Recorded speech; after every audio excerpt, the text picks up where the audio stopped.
Salam sejahtera Malaysia, denyut nadi suara rakyat bergema di channel ini. Terima kasih kerana anda terus bersama channel ini. Bagi yang sudah tekan butang subscribe, terima kasih diucapkan. Bagi anda yang belum tekan butang subscribe, sila tekan butang subscribe untuk terus mendapatkan berita terbaru daripada channel ini. Malaysia kita punya, cintai Malaysiaku, kita jaga kita. Berita terkini hari ini. Salam sejahtera Malaysia, denyut nadi suara rakyat bergema di channel ini. Tuan-tuan dan puan-puan yang dihormati sekalian, yang paling dinantikan oleh seluruh rakyat Malaysia adalah harga minyak turun. Ada berita baik yang kita baru terima dan pasti ini pun akan membuatkan 30 juta rakyat Malaysia turut bergembira, dan pasti ini akan juga menggembirakan Datuk Seri Anwar Ibrahim sebagai Perdana Menteri Malaysia. Tuan-tuan dan puan-puan yang dihormati sekalian, sebelum itu saya ingin ucapkan jutaan terima kasih kepada semua yang sudah tekan butang subscribe, like dan share. Bagi yang belum, saya mohon untuk tekanlah butang subscribe, like, share dan komen video ini. Okey, kita menantikan yang terbaik daripada Datuk Seri Anwar Ibrahim sebagai Perdana Menteri Malaysia, dan disahkan tuan-tuan dan puan, harga minyak mentah turun sebanyak 10%. Ini menggembirakan hati rakyat Malaysia, menggembirakan Datuk Seri Anwar Ibrahim, menggembirakan seluruh dunia. Baru saja sebentar tadi kita terima satu berita ringkas daripada astroawani.com.my. Astroawani melalui video ringkasnya diterima video ringkas daripada sumber Sputnik. Saya juga sudah masuk dalam sputniknews.com ini, dan disahkan harga minyak mentah turun sebanyak 10%. Harga minyak mentah di dunia pada hari ini baru sebentar tadi diterbitkan telah turun 10%. Jadi kita harap dengan penurunan harga minyak mentah dunia ini, kita harap ada juga memberi kesan kepada negara Malaysia. Kita harap ini akan memberi kesan juga kepada rakyat Malaysia, memberi kesan kepada keputusan yang bakal diambil oleh menteri-menteri yang berkenaan dengan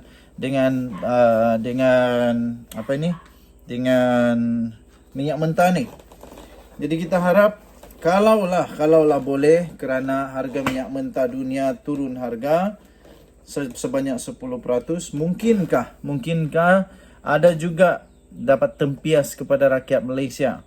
Mungkinkah ada tempias juga pada rakyat Malaysia, iaitu mungkinkah ada penurunan harga di dalam minyak petrol, minyak diesel yang dijual di stesen minyak ataupun di stesen di kampung-kampung yang menjual minyak bersubsidi. Kita harap sekurang-kurangnya mungkin dapat sedikit penurunan.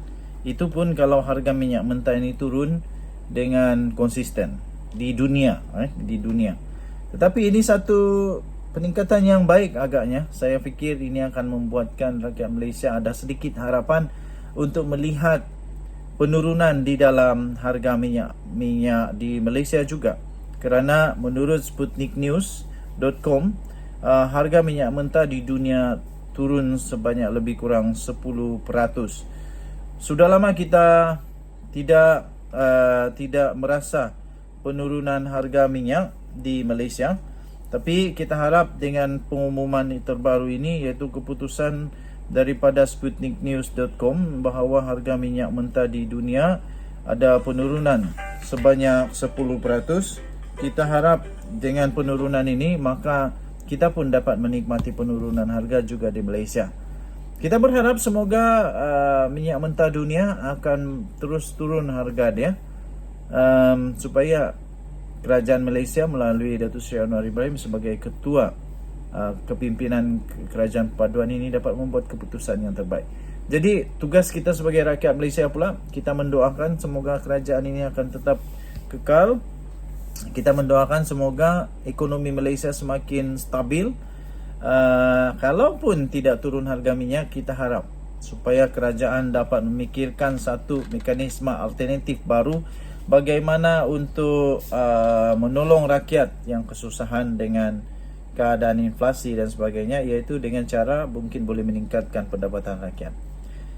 Denyo Nadi Suara Rakyat bergema di channel ini, kita harap ada pengumuman bakal akan dibuat oleh Datuk Seri Anwar Ibrahim dan Kerajaan Perpaduan ini mengenai minyak mentah. Jumpa lagi, bye-bye. Salam sejahtera Malaysia. Denyut Nadi Suara Rakyat bergema di channel ini. Jangan cabar Rafizi Ramli. Setiap kali dia dicabar, pasti dia menjawab. Dia tak akan takut, dia tak akan gentar, dia tak akan patah balik, dia akan sahut cabaran. Sebelum itu saya ingin ucapkan bilion terima kasih kepada anda semua yang sudah menekan butang subscribe, like dan share. Terima kasih juga yang sudah tekan butang notifikasi. Terima kasih kepada semua sokongan anda. Bagi yang belum, saya mohon tekanlah butang subscribe, like dan share. Dan anda boleh komen video-video dan seterusnya. Anda boleh join member. Kerana kita akan mulakan pemberian souvenir, merchandise dan macam-macam lagi. T-shirt, keychain, stiker dan banyak lagi daripada Twin TV untuk semua member-member yang terpilih dalam channel ini. Rafizi janji sahut cabaran Perikatan Nasional. Minggu ini genap sebulan saya memegang amanah sebagai Menteri Ekonomi, kata Rafizi. Saya tidak banyak muat naik kandungan kerja seharian kerana saya faham kesan perencanaan ekonomi banyaknya akan mengambil masa yang lebih panjang sebelum hasilnya dirasai. Apatah lagi dalam suasana ekonomi global yang mencabar dan kedudukan kewangan negara yang dilemahkan oleh ketempangan tabir urus sebelum ini. Ada perkara yang boleh diusahakan supaya hasilnya dirasai cepat. Namun kebanyakan perencanaan ekonomi akan mengambil masa lebih setahun, sementara sebahagian besarnya memakan masa lebih lama. Sebab itu, masa sebulan saya habiskan berjumpa dan berbincang dengan pemegang taruh atau stakeholders utama ekonomi negara. Mereka termasuklah pembuat dasar, pelaksana, pihak swasta dan pemegang taruh yang lain lagi, katanya. Secara umumnya, kesemua pihak memahami hala tuju ekonomi yang hendak dibawa. Kerajaan Perpaduan ini bertanggungjawab mengalih haluan ekonomi ke arah ekonomi bernilai tinggi supaya rakyat mendapat gaji yang boleh mengimbangi tekanan inflasi. Usaha mengekang inflasi banyaknya boleh dilaksanakan di peringkat pembekal seperti mempercepatkan pelaburan berteknologi tinggi dalam sektor makanan, mengawal harga dengan membayar subsidi, meningkatkan persaingan pembekal dengan menangani monopoli dan menambah bekalan termasuk mengimpor. Tetapi usaha di sebelah pembekal ini perlu juga diiringi dengan inisiatif di sebelah penawaran. Termasuklah mengusahakan kenaikan gaji yang munasabah supaya rakyat tidak merasa terlalu terbeban dengan kadar inflasi semasa dan menggalakkan tabiat pengguna, iaitu consumer behavior yang lebih sensitif kepada harga agar permintaan adalah lebih anjal.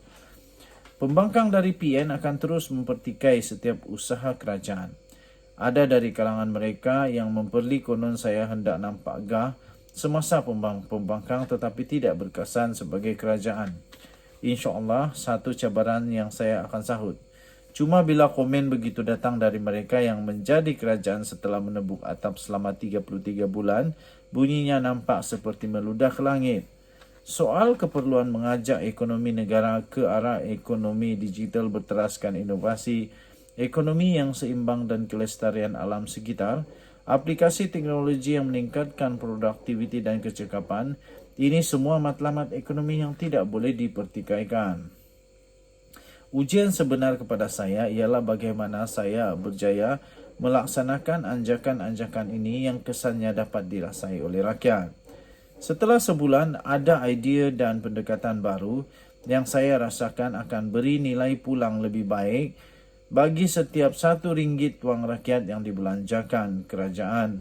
Ada masalah pelaksanaan yang merencatkan prestasi ekonomi dan menyebabkan kenaikan kos yang boleh ditangani. Ada projek-projek berimpak tinggi yang memberi syarat anjakan ekonomi yang diperlukan untuk menarik minat pelabur-pelabur. Pada masa sebulan telah memberikan saya gambaran yang mencukupi untuk berlari dengan lebih pantas mulai Januari ini katanya. Ada kesannya dapat dirasai segera. Ada hasilnya hanya dapat dituai dalam setahun, 2 tahun dan tahun-tahun yang akan datang. InsyaAllah, kalau 10 kami diusahakan, kalaupun tidak semua membuahkan 100% hasil seperti yang dirancang, sebahagian besarnya akan mempunyai impak jangka masa sederhana dan panjang kepada negara. Selepas 5 tahun, insyaAllah selepas 5 tahun insyaAllah saya serahkan kepada penilaian dari rakyat mengenai prestasi saya sebagai menteri dalam PKRPH sebagai sebahagian daripada kerajaan perpaduan. Ditulis oleh Rafizi Ramli. Dan Nadi Suara Rakyat bergema di channel ini. Bye-bye.